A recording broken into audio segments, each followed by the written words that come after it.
सबसे पहले मैं आपको बताना चाहूंगी कि what is a acupressure. Acupressure actual में क्या है। एक्यूप्रेशर कोई न्यू टेक्नोलॉजी नहीं है, कोई भी नई चीज नहीं है। ये हमारे पुराने समय से, हमारे ऋषि मुनि, हमारे दादा नाना के टाइम से ये सब चीजें चलती ही आ रही है। अ,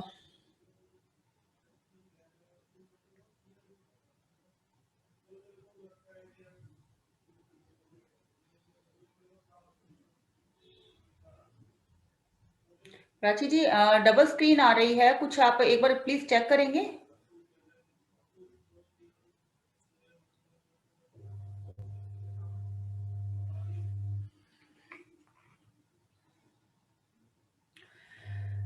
जो एक्यूप्रेशर की जो टेक्नोलॉजी है, जैसे कि मैं अभी आपसे यही बात अभी शेयर कर रही थी कि जो एक्यूप्रेशर की जो टेक्नोलॉजी है ये हमारी कोई न्यू टेक्नोलॉजी नहीं है, ये बहुत पुराने टाइम से चलती आ रही है। और देखा जाए तो ये हमारा फर्स्ट एड बॉक्स जिसको हम कहते हैं, हम अपने लाइफ में इसको इंक्लूड करते हैं। जैसे कि मान लो कि आप कहीं बाहर से आ रहे हैं या आप घर में बैठे हैं, आपको अचानक से कोई ठोकर लग जाती है, या आप पार्क में, आपका बच्चा है आपका कहीं खेल रहा है और खेलते खेलते अचानक से वो गिर गया है। गिरते ही क्या होता है, बच्चे के स्किन पर अगर उसको घुटने पे चोट लगी है या वो सिर के बल गिरा है, तो क्या होता है, जहां वो गिरा होता है वहां पर अजीब सा एक उभर जाता है स्किन में, एक जस्ट लाइक गुल्ला टाइप से वो फूल जाता है वो स्किन पे। फोड़ा कह लीजिए, या वो कहते हैं ना कि एकदम से स्किन पे मसल्स पे लगे, वो मसल्स फूल गई हैं, और वो फुलावट की वजह से आप क्या करते हैं, आपके हाथ जो होते हैं वो नेचुरली वो उस बच्चे के वहां सिर के पोर्शन पे चले जाते हैं, या उसके पैर के घुटने पे चोट लगी है, अगर उसको रैशेज भी पड़ जाते हैं, ब्लीडिंग भी स्टार्ट हो जाती है, तो ब्लीडिंग को रोकने के लिए भी आप वहां पर एक दाब देते हैं, एक दबाव देते हैं।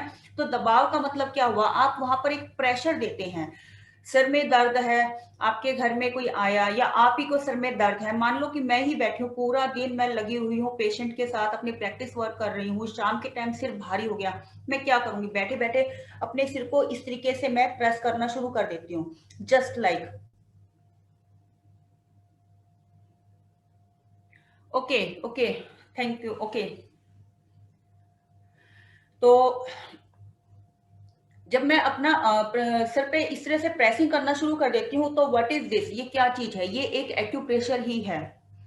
मेरे हाथ में अचानक से दर्द हुआ, या मैं कुछ काम कर रही हूँ, काम करते करते मेरे कोहनी है या मेरा हाथ है वो कहीं पे टकरा टकरा गया, कहीं पर एकदम से अचानक से लग गई है, लगते क्या होगा, मुझे दर्द होगा।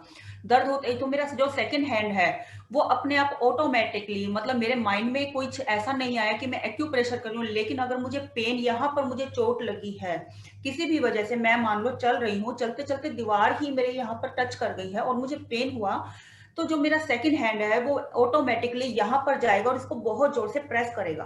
प्रेस करने से जो मैं रिलीफ महसूस करती हूँ, that is a acupressure technology. ये एक एक्यूप्रेशर टेक्नोलॉजी ही है जो कि हम जाने अनजाने, विदाउट एनी नॉलेज, दादी नानी के टाइम से, मम्मी पापा के टाइम से, या हम अपने बच्चों को देते हैं, या हम खुद अपने आप को ये सबसे पहले देते हैं।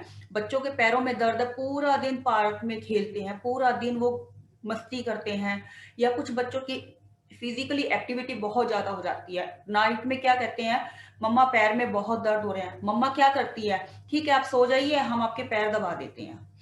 मम्मी थोड़ा थोड़ा उनको एक्यूप्रेशर देना शुरू कर देती है, जस्ट काफ मसल्स पर उनको एक्यूप्रेशर देती हैं, बच्चे रिलीफ महसूस करते हैं और बच्चे सो जाते हैं। दैट इज अ एक्यूप्रेशर, जो हम अपनी नॉर्मल लाइफ में हम इसको यूज करते ही करते हैं, इसे हम एक्यूप्रेशर ही बोलते हैं। एक्यूप्रेशर दो शब्दों से मिलकर बना हुआ है, एक्यू प्लस प्रेशर, मतलब एक्यू का मतलब छोटा सा और प्रेशर का मतलब दबाव। एक छोटा सा दबाव वहां उस स्थान पर देना जहां पर हमें एक्चुअल में प्रॉब्लम होती है, या जो पार्ट हमारी बॉडी का सेंसिटिव हो जाता है। कि अगर आप पूरा दिन, आजकल कोरोना की वजह से ऑनलाइन स्टडी हो गई है, वर्क फ्रॉम होम हो गया है, पूरा दिन लैपटॉप पे बैठे रहना, पूरा दिन फोन में गर्दन झुकाकर आप पढ़ाई करते हैं, बच्चों का तो बहुत बुरा हाल हो गया है। पूरा दिन वो सुबह 9 बजे से लेकर 3:30 4 बजे तक पैक रहते हैं, और अगर कोई बोर्ड क्लास का स्टूडेंट है तो उसके बाद भी वो पैक है। क्योंकि ये चीज तो मैं अपने घर में भी नोटिस कर रही हूँ, क्या होता है कि जब बच्चा पूरा दिन इस तरीके से रहता है तो उनकी गर्दन में पेन होता है, उनके नेक एरिया में पेन होता है। तो जब बच्चा अपने आप को इस तरीके से स्टिमुलेट करता है, यहाँ गर्दन पर जाकर हाथ को जब प्रेशर दे रहा है, तो आपने उसको एक्यूप्रेशर की ट्रेनिंग नहीं दी है, लेकिन वो नेचुरल तरीके से वो अपने आप को ट्रीटमेंट दे रहा है, वो एक्यूप्रेशर ही कर रहा है, आपने किसी को कुछ बताया नहीं है। मेरा कहने का मतलब ये है कि एक्यूप्रेशर एक ऐसी पद्धति है जिसको आप बिना सीखे भी आप डेली रोजमर्रा इसको यूज करते हैं। अब बहुत से लोग कहते हैं हम तो एक्यूप्रेशर में बिलीव नहीं करते, लेकिन उसके बावजूद भी आप उनसे पूछिएगा कि जब सिर में दर्द होता है क्या सिर दबाते हैं आप? जब आपके हाथों में दर्द होता है तो क्या आप हाथों को दबाते हैं? तो क्या कर रहे हैं आप? एक्यूप्रेशर से ही आप अपना ट्रीटमेंट कर रहे हैं। आप अपनी फैमिली को फर्स्ट एड, जिसको हम कहते हैं सबसे पहला ट्रीटमेंट, वो एक्यूप्रेशर से ही आप देते हैं। तो ये तो आप सभी का आप बात कर सकते हैं कि एक्यूप्रेशर क्या है। आई थिंक एक्यूप्रेशर छोटा सा एक दबाव, एक्यू मतलब छोटा और दबाव, प्रेशर मतलब हुआ दबाव, जो कि हम एक छोटा सा दबाव हम अपने शरीर में देते हैं और हम बड़ी से बड़ी बीमारी को हम ठीक करते हैं। तो ये हुआ हमारा एक्यूप्रेशर का।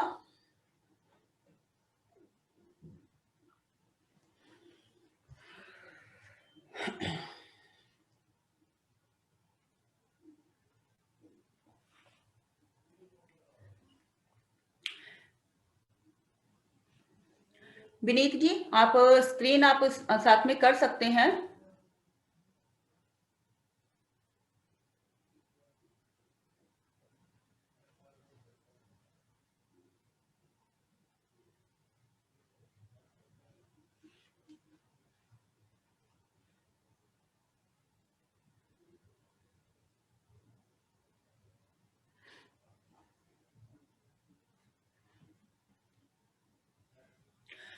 तो ये हमारे कुछ नोट्स हैं जो हम आपके लिए लेकर आए हैं कि एक्यूप्रेशर करते समय हमें किस किस बात का ध्यान रखना चाहिए। तो ये हमने हिंदी में हमने नोट्स बनाए हैं, इसी के बारे में हम बताएंगे कि जब भी आप किसी को एक्यूप्रेशर का जब ट्रीटमेंट देते हैं, किसी को भी आप बताते हैं, तो आप किस किन बातों का स्पेशली ध्यान रखेंगे। दबाव केवल उस सीमा तक ही लागू करें जहां तक रोगी संभाल सकता है। मतलब जब आप अपने हाथों से आप किसी को दबाव देते हैं, एक्यूप्रेशर में जब आप किसी को भी दबाव देते हैं या स्टिमुलेट करते हैं, स्पेशली आप अपने पॉइंट को, तो वो उतना ही होना चाहिए जितना कि आपका जो पेशेंट है या रोगी है जिसका भी आप ट्रीटमेंट कर रहे हैं वो उस चीज को बर्दाश्त कर सके। ऐसा नहीं है कि वो उसको पेन बढ़ता जा रहा है और आप उसको जबरदस्ती उसको दबाव दिए जा रहे हैं, तो ऐसे में उनकी जो प्रॉब्लम है वो बढ़ जाएगी। अगर रोगी आपका 8 से 10 वर्षों से अधिक किसी बीमारी से पीड़ित है, तो उसको हम मैग्नेट से हम ट्रीटमेंट देते हैं। मैग्नेट से, या हम घर के जो घरेलू नुस्खे जो हम घर में किचन एरिया में हम नॉर्मली सीड्स, दो दाने जिसको हम बोलते हैं, इसके बारे में भी हम आपको पूरी नॉलेज इसी क्लास में देंगे कि दानों से कैसे ट्रीटमेंट किया जाता है। तो अगर हम दानों से अगर हम किसी का ट्रीटमेंट करते हैं तो कम से कम 12 घंटे, और अगर हम मैग्नेट यूज करते हैं तो कम से कम 8 घंटे और ज्यादा से ज्यादा 10 घंटे, और दाने आपके 12 घंटे से 14 घंटे तक आपके लगे रहने चाहिए। जो मैग्नेट होते हैं वो दोबारा से यूज किए जाते हैं, उसका रीयूज हो जाता है, लेकिन दाने जो होते हैं, जो हमारे सीड्स होते हैं, उनका रीयूज नहीं होता। मान लो कि मैंने किसी बीमारी में मैंने धनिये की मैंने पट्टी बनाकर, जो हमारा साबुत धनिया होता है, मैंने अगर वो कहीं पर मैंने किसी के लिए यूज किया, या मैंने राजमा का यूज किया, तो अगर मैं आज उनको राजमा लगाती हूँ तो कल मैं वो राजमा नहीं लगाऊंगी। उस दानों को मैं कहीं पर कोई गार्डन एरिया पर या किसी ऐसी जगह पर जहाँ पे वो यूज किया जा सकते हैं, जैसे मतलब कीटाणु वगैरह जो होते हैं, जो हमारे पक्षी वगैरह होते हैं वो दाना चुगते हैं जैसे, तो उनके लिए हम उनको फेंक देते हैं। डस्टबिन में नहीं डालते हम एक्चुअली अन्न को। तो आप पार्क एरिया में डालिए या किसी ग्रीनिश एरिया पे आप उनको कहीं पर आप डाल सकते हैं। जब भी आप दानों का यूज करते हैं या आप मैग्नेट का यूज करते हैं, तो हमेशा पेपर टेप का ही प्रयोग किया जाता है। सेलो टेप का या प्लास्टिक टेप का यूज नहीं किया जाता। एक्यूप्रेशर हमेशा प्रेग्नेंट लेडी को नहीं दिया जाता। प्रेग्नेंट लेडी को अगर सिर्फ सिर में दर्द या भारीपन की समस्या है, तो या उनको वोमिटिंग सेंसेशन रहता है, कई बार कुछ प्रेगनेंसी केसेस में वोमिटिंग सेंसेशन रहता है, तो वहां पे सिर्फ कलर थेरेपी हम यूज कर सकते हैं। मैग्नेट से या आप दानों से उनका ट्रीटमेंट नहीं करेंगे, इवन पॉइंट भी स्टिमुलेट नहीं किया जाता। लेडीज को एक समस्या होती है हर महीने मासिक धर्म की, तो पहले 3 दिन आप उनका इलाज नहीं करते। कई बार कुछ आपके पास ऐसे पेशेंट आते हैं जो लंबे समय से एक बीमारी से जूझ रहे हैं, जैसे कि थायराइड हुआ, या डायबिटिक पेशेंट आपके पास आ गए हैं। जैसे डायबिटिक पेशेंट है, उनको इंसुलिन के इंजेक्शंस लेते हैं या शुगर के वो कुछ टैबलेट्स लेते हैं, हाई बीपी का ही ले लीजिए या थायराइड का ले लीजिए, तो उनको स्पेसिफिक उनको एक मेडिसिन उनको रिकमेंड कर दी जाती है। अगर वो दवाई ले रहे हैं और आपके पास वो ट्रीटमेंट के लिए आ गए, तो आपको किसी भी तरह की कोई भी हम अलाउड नहीं करते हैं कि आप उनकी दवाइयों को बंद कर दें। आप उनको ट्रीटमेंट शुरू कीजिए, महीने में 2 महीने में जैसे-जैसे उनके बॉडी में उनकी प्रॉब्लम्स में उनको जैसे चेंजिंग्स महसूस होना शुरू हो जाएगा, तो वो खुद अपने ही डॉक्टर के रिकमेंडेशन से वो अपनी मेडिसिन को बंद करेंगे। विनीत जी, आप सेकंड पेज आप कर दीजिए। थैंक यू विनीत जी। कभी भी किसी को भी आप ट्रीटमेंट देते हैं, अगर उनका सर्जरी हुई है किसी भी रीजन से, या जहां पर आप उनको एक्यूप्रेशर का दबाव दे रहे हैं, वहां पर कोई कट लग गया है या कोई दाना ऐसा हो गया है, कई बार होता है ना कि कोई दाना फुंसी हो जाती है या फोड़ा हो जाता है, घाव हो जाता है, कटने जलने की भी हो जाती है, तो उस स्थान पे ना ही तो आप अपने हाथ से दबाव देंगे, मतलब स्टिमुलेशन नहीं देंगे। स्टिमुलेशन का मतलब होता है दबाव देना, वो चाहे आप अपने हाथ से दे रहे हैं या किसी भी यंत्र मतलब जिम्मी का प्रयोग करके भी आप दे सकते हैं। बेसिक एक्यूप्रेशर और सुजोग थेरेपी में कुछ भी आपके लिए ऐसा कुछ हमने स्पेसिफिक आपके लिए कुछ कंडीशन नहीं रखी है कि आप जिम्मी से ही आप उनको दबाव देंगे। अगर आप हाथ से भी देना चाहें तो आप हाथ से भी उनको दबाव दे सकते हैं। लेकिन अगर किसी की सर्जरी हुई है और वो वीक है, तो उसको कम से कम 2 महीने तक एक्यूप्रेशर का या सुजोग थेरेपी आप नहीं देंगे, किसी भी तरह की कोई भी थेरेपी आप नहीं दे सकते हैं। और अगर उनके हाथ पे स्पेसिफिक उस एरिया पे जहां आपको स्टिमुलेशन देना है, मतलब आपका कोर्सपोंडस एरिया उसी जगह पे उसी स्थान पर आ रहा है और वहां पे वो कट गया है, जल गया है, कोई घाव हो गया है या फोड़ा फुंसी कुछ ऐसा हो गया है और वो पहले से ही पार्ट उनका सेंसिटिव है, तो आप उस जगह को अवॉइड करेंगे। आप अपने पेशेंट को ये बात कहेंगे कि पहले आप ठीक होकर आइए, जब आप बिल्कुल ठीक हो जाएंगे तभी हम आपका ट्रीटमेंट करेंगे। कभी भी किसी भी पेशेंट को खाली पेट इलाज ना करें, स्पेशली जो बहुत ज्यादा कमजोर होते हैं या जिनका बीपी लो रहता है या जिनके हाथ पैर ज्यादा शेक करते हैं या जो जिनकी हार्ट बीट बहुत ज्यादा फास्ट रहती है, ऐसे लोगों का खाली पेट तो इलाज कभी भी नहीं करना चाहिए। खाना खाने के बाद 30 मिनट के बाद ही उपचार करना चाहिए और किसी भी बिंदु को दबाव देने के लिए बस 2 या 3 सेकंड सफिशिएंट होता है। इससे ज़्यादा अगर आप प्रेशर देंगे तो वहाँ पर उस नर्व सिस्टम वो वेन जो होती है वो फूल जाती है और अंदर ही अंदर उसको जस्ट लाइक छाला जैसा महसूस होता है कि वो उस जगह पर पर्टिकुलर उनको पेन हो गया है और वो उसको आपके पास दोबारा वो नहीं आएँगे ट्रीटमेंट करवाने के लिए। जब भी आप किसी को भी आप एक्यूप्रेशर का ट्रीटमेंट देते हैं, तो सबसे पहली बात कि हमेशा ये माइंड में रखिए कि आप खुद एक पॉजिटिव माइंड से उनका ट्रीटमेंट कीजिए।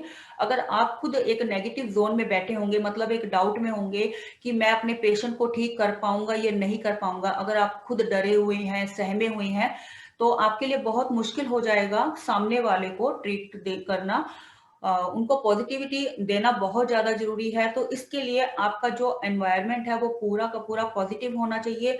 सेकेंडली आप में भी अपना एक कॉन्फिडेंस लेवल जो वो हाई होना चाहिए, कॉन्फिडेंस लेवल हमेशा हाई रखिए किसी को भी ट्रीटमेंट करते वक़्त।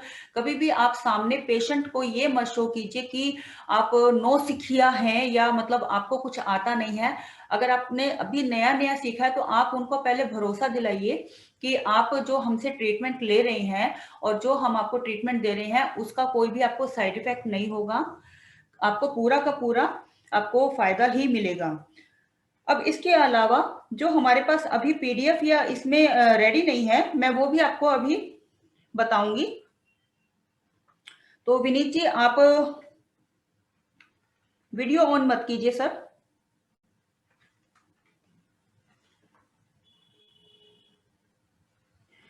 विनीत जी एक पेज मैंने आपको फर्स्ट पेपर मैंने आपको बताया था कि आप वो वाला आप प्लीज लगाइए हिंदी में पीडीएफ का। इसमें हमारा एक्यूप्रेशर का सिद्धांत था।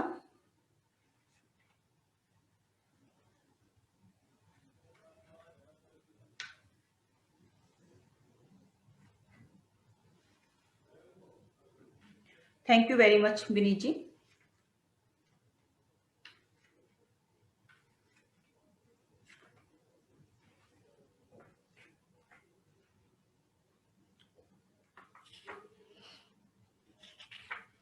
एक्यूप्रेशर का सिद्धांत। अब एक्यूप्रेशर का एक्चुअल में सिद्धांत क्या है, ये तो हमने जो आपको इसमें मैंने आपको लिख कर दिया है, जो हमारा इसमें रिटर्न में है, ये तो हमारा जस्ट लाइक एक बुक की तरह ही है, तो आप इसको पढ़ सकते हैं। मैं नॉर्मली अपनी ही एक नॉर्मल भाषा में ही आपको मैं बताना चाहूंगी कि जैसे हर पद्धति का अपना एक सिद्धांत होता है। जस्ट लाइक मैं बात करती हूँ आपके सामने एलोपैथ की मेडिसिन के बारे में ही बात करती हूँ। सर रिक्वायरमेंट नहीं है कैमरे की, जब रिक्वायरमेंट होगी मैं डेफिनेटली मैं आपको बता दूंगी मैं आपको। एक्यूप्रेशर के सिद्धांत के बारे में ही हम बात कर रहे हैं कि जैसे कि हम एलोपैथी की हम बात करते हैं कि जहां हम एलोपैथिक में जब हम ट्रीटमेंट लेने के लिए जाते हैं तो वहां पर क्या होता है कि उनकी पद्धति का अपना एक सिद्धांत है, जहां पर वो एक रासायनिक या केमिकल बेस वो चीजों को बनाते हैं और वो आपकी बॉडी में इंसर्ट करते हैं। आप उसको चाहे टैबलेट फॉर्म में लेते हैं, कैप्सूल फॉर्म में लेते हैं या टॉनिक के फॉर्म में लेते हैं, तो क्या है वो सब कुछ केमिकल बेस ही होता है। इंजेक्शन आप लेते हैं वो सारा का सारा आपका एक केमिकल बेस हुआ। अगर हम बात करते हैं हम आयुर्वेदिक चिकित्सा के अंदर अगर हम जाते हैं तो आयुर्वेदिक क्या करता है, वैद्य जो होता है वो आपकी बीमारी को डायग्नोज करता है, वो पूछता है, आपके पूरे पूरे सिम्टम्स को जानता है और उसके पश्चात वो अपने आयुर्वेदा के अनुसार आपको जो मेडिसिन होती है, वो जो कूटना छानना समथिंग कुछ वो आयुर्वेदिक आपको मेडिसिन बनाकर देते हैं, तो वो आयुर्वेदा का वो एक सिद्धांत हुआ। अभी इसी के एवज में हम अगर कहते हैं कि हम प्राकृतिक चिकित्सक के पास जाते हैं हम अपनी बीमारी को लेकर, तो वो क्या करते हैं, वो आपको प्रकृति के अनुरूप आपको अपना एक ट्रीटमेंट बताना शुरू कर देते हैं। जैसे प्रकृति के अनुरूप आप योगा कीजिए, आप अपने डाइट में ये चेंजिंग्स लेकर आइए, आप धूप का स्नान कीजिए या आप कटी स्नान कीजिए, आप ठंडा गर्म सेक ले लीजिए। मतलब जैसे ही आपको तकलीफ है, कहने का मेरा मतलब यही है कि हर चिकित्सा का हर पद्धति का अपना ही एक सिद्धांत होता है और हर पद्धति अपने अनुरूप ही वर्क करती है। इसी तरह से हमारे एक्यूप्रेशर का भी हमारा एक सिद्धांत है कि हमारी बॉडी में हमारे शरीर में ऑलरेडी बहुत सारी ऊर्जाएं हमारे सम्मिलित होती है। जब हम पैदा होते हैं तो क्या होता है, हमारी बॉडी में हर तरह की ऊर्जा हमारी बॉडी में ऑलरेडी हमारे सम्मिलित होती है और हर ऊर्जा का अपना अपना एक बिंदु होता है। जैसे हमारे शरीर में बहुत सारे ऑर्गन्स हैं, बहुत सारे हमारे ऑर्गन्स हैं और आपके बॉडी के पार्ट्स हैं। जैसे आईज है, आईज का अपना एक काम है, नोज का अपना एक काम है, टंग का, लंग्स का, स्टमक का, लीवर का, लेग्स का, पैरों का, हाथों का, हर एक का अपना अपना एक काम है। अब कहाँ पर क्या प्रॉब्लम आ जाती है, उन सब की ऊर्जा या तो आपकी कम हो गई है उन ऑर्गन्स में या फिर ऊर्जा बढ़ गई है। दो ही रीजन होते हैं, या तो आपके शरीर में ऊर्जा बढ़ गई है तो आपको प्रॉब्लम्स आती हैं या ऊर्जा कम हो गई है। अगर सही तरीके से आप उन ऊर्जाओं को कम या ज्यादा करने का यदि आपको पूरा सही से ज्ञान प्राप्त हो जाए और उन बिंदुओं पर आप आप स्टिमुलेशन देना शुरू कर दें, मतलब एक सामान्य दाब देना शुरू कर दें, तो आपको पॉजिटिव रिजल्ट आपको मिलता ही मिलता है। तो आप बड़ी से बड़ी बीमारियों को बिना किसी तरह की कोई मेडिसिन लिए, बिना किसी आयुर्वेदा लिए या आप नेचुरोपैथ का जो बताते हैं उनका प्रोसेस होता है उनको फॉलो किए भी आप बड़ी से बड़ी बीमारियों को भी ठीक कर सकते हैं। अब हम बात करते हैं एक्यूप्रेशर की पद्धति के बारे में। एक्यूप्रेशर की पद्धति हमारे देश में प्राचीन काल से ही यूज की जा रही है। सबसे पहले आयुर्वेदा में इसको मर्म के रूप से इसको जाना गया था। अमेरिका में अगर हम बात करते हैं तो इसको रिफ्लेक्सोलॉजी के नाम से जानते हैं। जापान में इसको शियात्सु के नाम से जानते हैं। चीन में इसको एक्यूपंक्चर के नाम से जानते हैं और जर्मनी में इसको इलेक्ट्रो एक्यूपंक्चर के नाम से भी जानते हैं। कोरिया में और रूस में भी इसका बहुत अच्छा से प्रयोग किया जाता है। एक्यूप्रेशर क्या है? एक्यूप्रेशर हमारे इंडिया में भी अगर हम देखा जाए तो काफी टाइम से हम एक्यूप्रेशर को यूज करते हैं। सर आप वीडियो ऑन कर सकते हैं। जैसे कि हमारी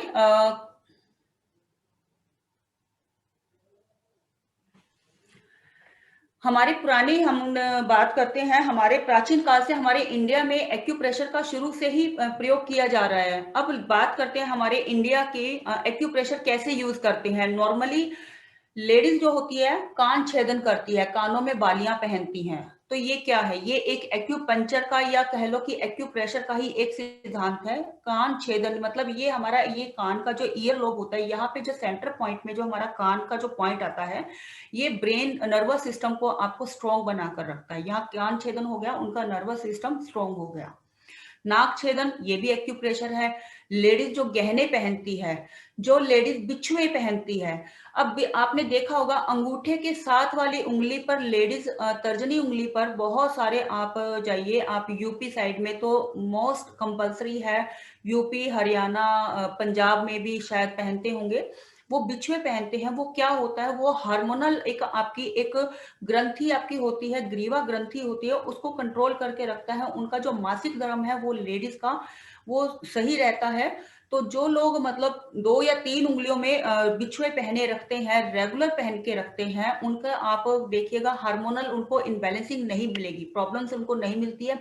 हार्मोनल इनबैलेंसिंग की प्रॉब्लम कहाँ आपको ज्यादा मिलेगी, जो आपके मेट्रो सिटीज में जो ज्यादा हाईफाई एरियाज में रहते हैं, ज्यादा मॉडर्न टाइप्स के लेडीज होती हैं, उनमें ये प्रॉब्लम्स आपको ज्यादा मिलेंगी, क्योंकि वो इस तरह के बिछुए वगैरह नहीं पहनते, या ये कह देते हैं कि हमारे रिवाज नहीं है। आप इस तरह से आप रूरल एरियाज में जाइए जहां पर बहुत सारे चूड़ियां पहनते हैं, बहुत आप जाइए, आप वहां पर यूपी में बिहार में और बैंगल्स पहन के रखते हैं, ये भी हमारी एक्यूप्रेशर है।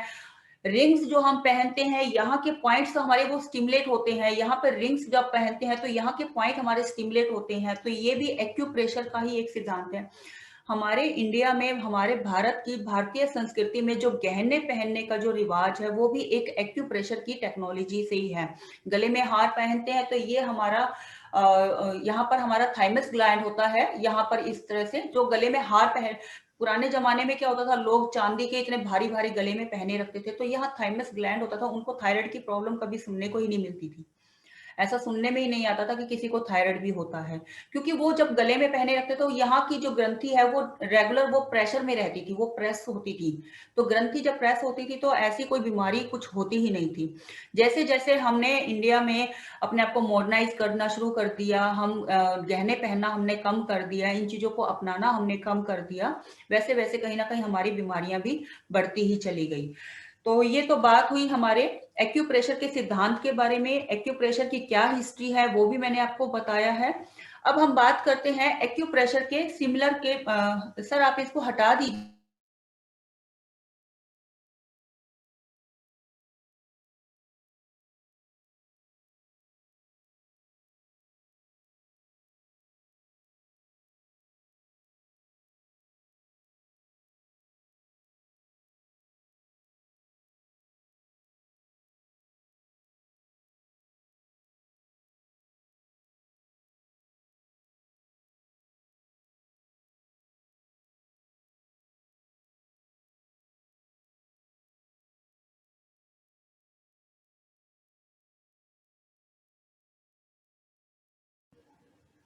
थैंक यू नवीन जी बताने के लिए।